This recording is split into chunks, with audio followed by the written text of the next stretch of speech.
Hey, what's up guys? So today I want to talk to you about this, the Neural DSP Quad Cortex, and the reason why I decided to switch to this and make this my full touring rig in 2025.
So first off, if this is your first time here, welcome. Thank you for tuning in. If you don't know anything about me, my name's David. I'm a professional touring musician and session guitar player. And for the past about 10 years, I've been using this guy, the Kemper Stage. Well, not this specific unit, but Kemper in general. And I have a whole other video as well talking about kind of my transition to Kemper and why I switched to Kemper on this channel as well. If you want to go take a look at that for more in-depth reasoning on why I switched to Kemper.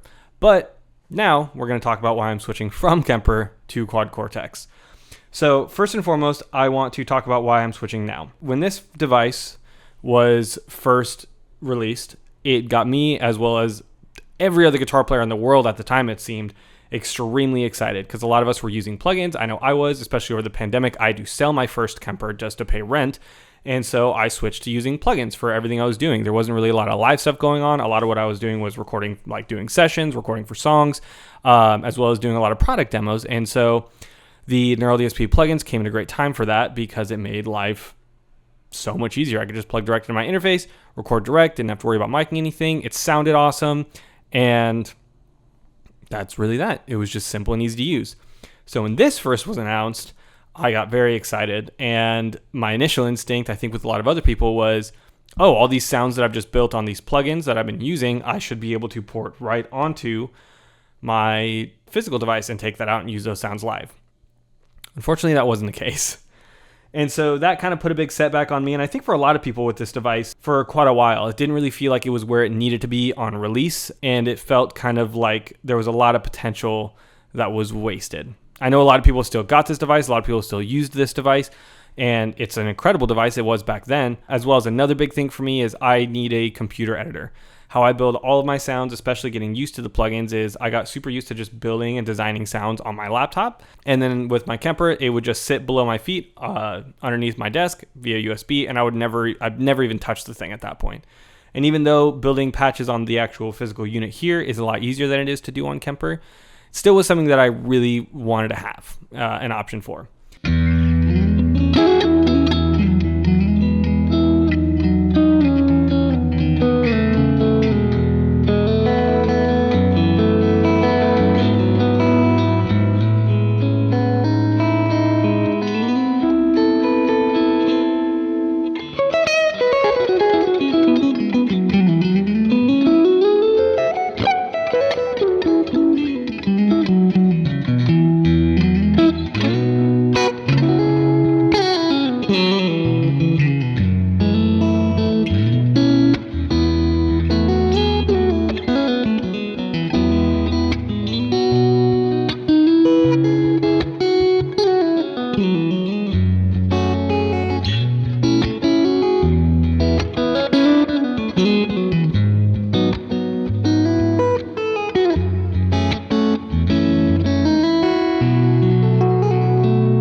Now the Quad Cortex has an editor, and now you're starting to be able to port plugins.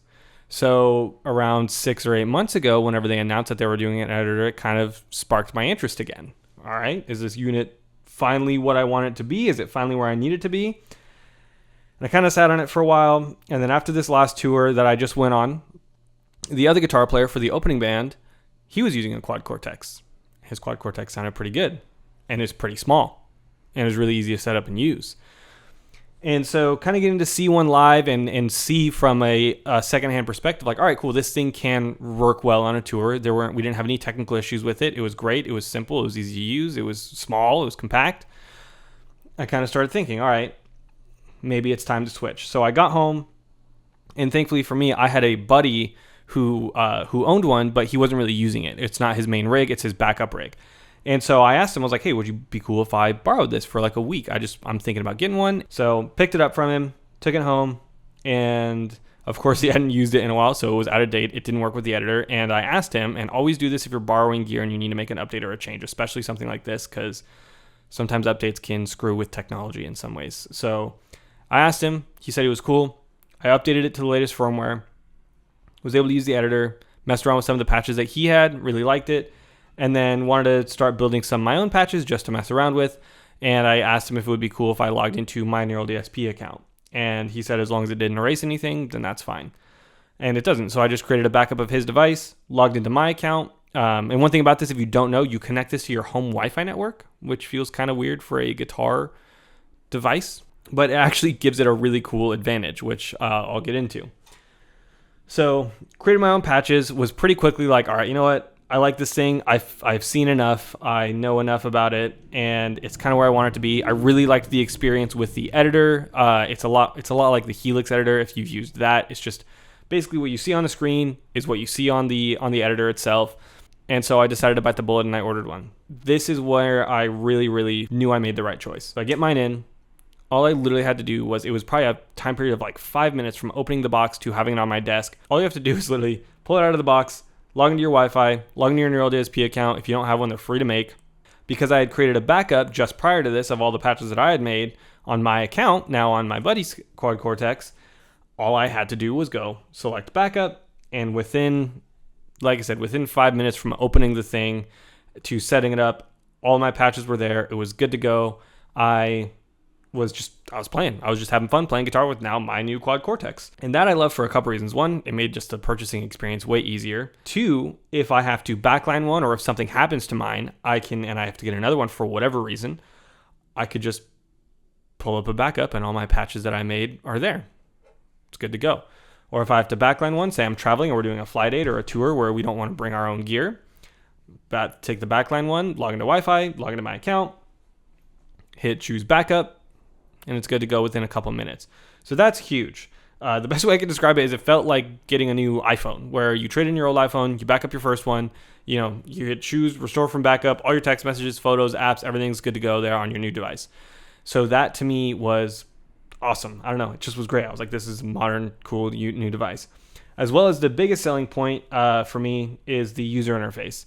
Like I said, I've used Kemper for a long time. With the editor, it makes it a lot easier, but the user interface on Kemper, in my opinion, is just super outdated. If you want to do stuff on the actual unit, you got to scroll with a bunch of knobs and go through a bunch of menus and everything like that. And it's just not super conducive for like quickly building and designing new patches, or really inspiring for me to want to go out and find new sounds and build new patches and mess with new pedals and everything like that. I basically just had one home preset that I would copy and paste and do minor tweaks per each song or per each patch, depending on what was needed. The other great thing about it is this thing it's tiny. It's like it's little baby. It's so small. I love it. Even on a board, it's still smaller. I'm gonna do what I've seen a lot of other people do. I'm just gonna get a Temple Solo 18 pedal board, put it on that with my wireless unit and maybe a little expression knob, and call it a day. And it's still smaller than the Kemper and the Helix and all these other ones. And then if I'm not doing that, or if it's off the board, this fits perfectly into my mono gig bag that I have, just a standard mono gig bag. It fits perfectly in the front pouch. So I've already done that multiple times, whether I'm going to a session or just to hang out with a buddy and we're going to jam a bit, just pop this in the front pouch with a cable and a power supply and pop my guitar in there, and it's just on my backpack. Super simple. Absolutely love that. And even like I said, even before, like if I'm doing a flight date or something and I am bringing mine if I want to, and I'm just bringing one guitar, I could just carry it on, put this in the front pouch, not check it, fight tooth and nail to not check it. Do not check your guitars ever unless they're in like a bulletproof flight case. Yeah, so that's awesome. It's tiny. It's little. The app that they have, there is just a ton of patches, pedals, captures, everything just for free on there from some of the top artists. There's Pliny has a bunch, Corey Wong, Ray Assad, a bunch of guys, and as well as just whoever else. Like, I think there's like a social media aspect even to it as well. If you and your buddy have a Quad Cortex, you can be friends and go, hey, I just uploaded this patch, try it out. But all you have to do is just hit whatever you want, whether it's a patch or a capture, hit download on your phone, go to your cloud downloads on the actual unit, and it shows up and you put it on the unit. It takes a matter of like a minute. And so that's awesome. Like I said, if you're wanting to just find, say you don't want to build out a bunch of patches and you want to just dial some stuff from some artists that you really like, who you kind of want to sound like or just enjoy their tone, you can do that. And from what I've seen, a lot of it's just free on the app. So that's awesome. That, like I said, for me, I've got a couple patches, but I built my own patch that I really like. And I found a capture of one of my favorite pedals, the JHS Super Bolt.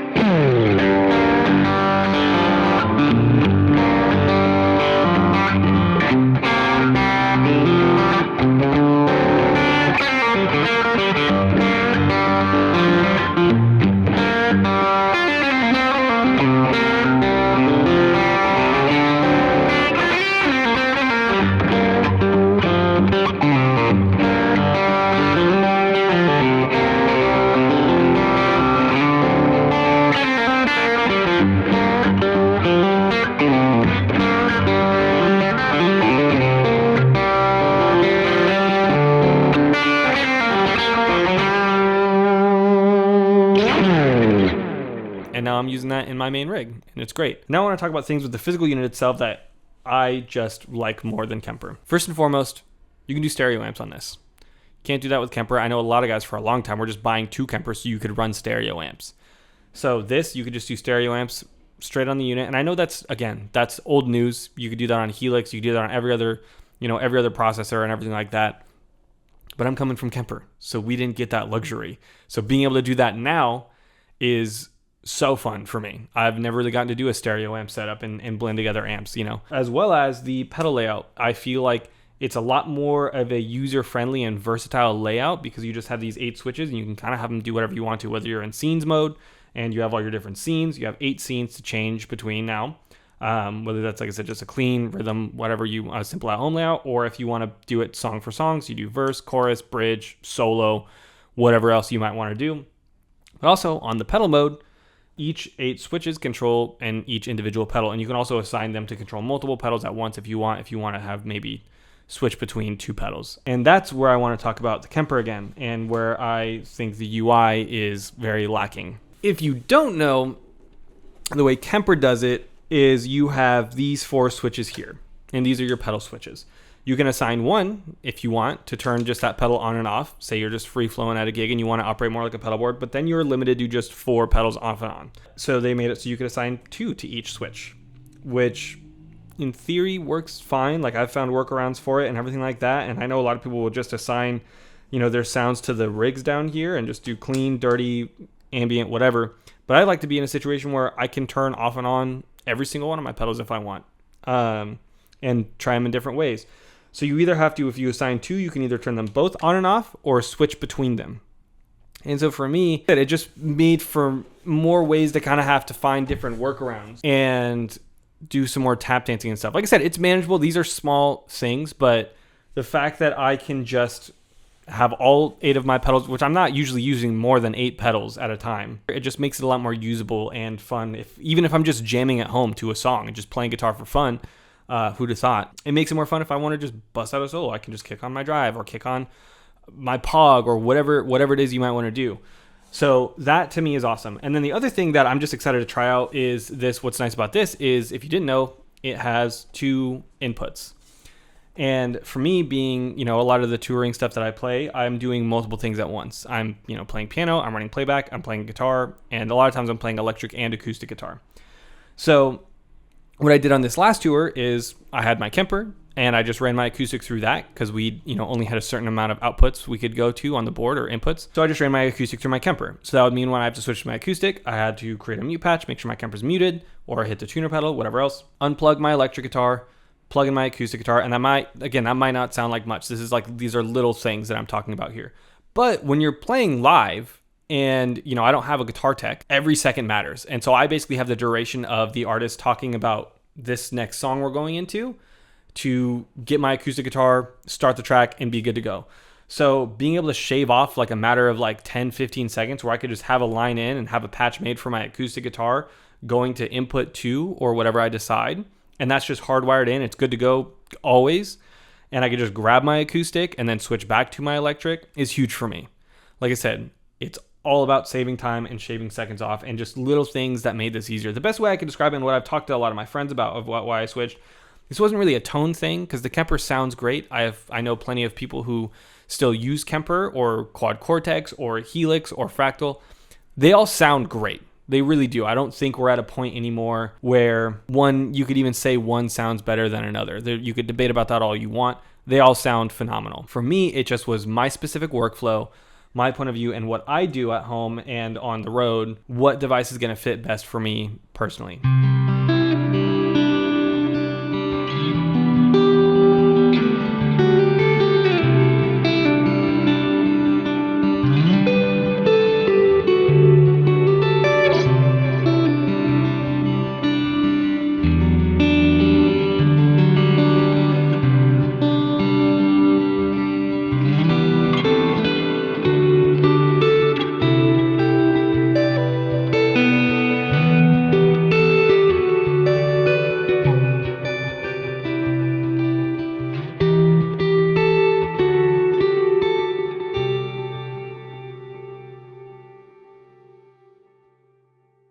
So yeah, like I said, I was finally at a point where I had some time off as well and wanted a new piece of gear and decided to make a switch where I could have some time to just sit home, play guitar, try something new.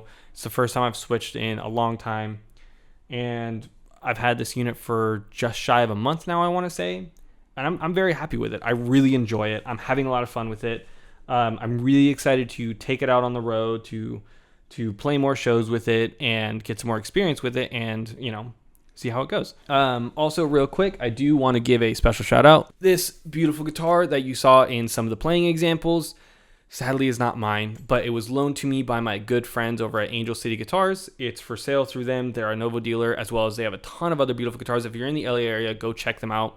And if not, the link is down below if you want to purchase this guitar and take it away from me, as well as many other guitars. They have a ton of stuff. Check them out. Thank you so much to them for loaning this to me. It's a beautiful guitar. And lastly, of course, I gotta ask, if you did enjoy this video of me just rambling about why I switched to a Quad Cortex, please like and subscribe. It means a lot. I would really love to grow this channel to 1,000 subscribers by the end of the year, and we are just past the halfway point for that. Gonna be trying to upload more consistently. Any questions, comments, anything like that, or even if you have a Quad Cortex and you're like, dude, try this, please leave them down below. Thank you guys so much for watching. Have a great day.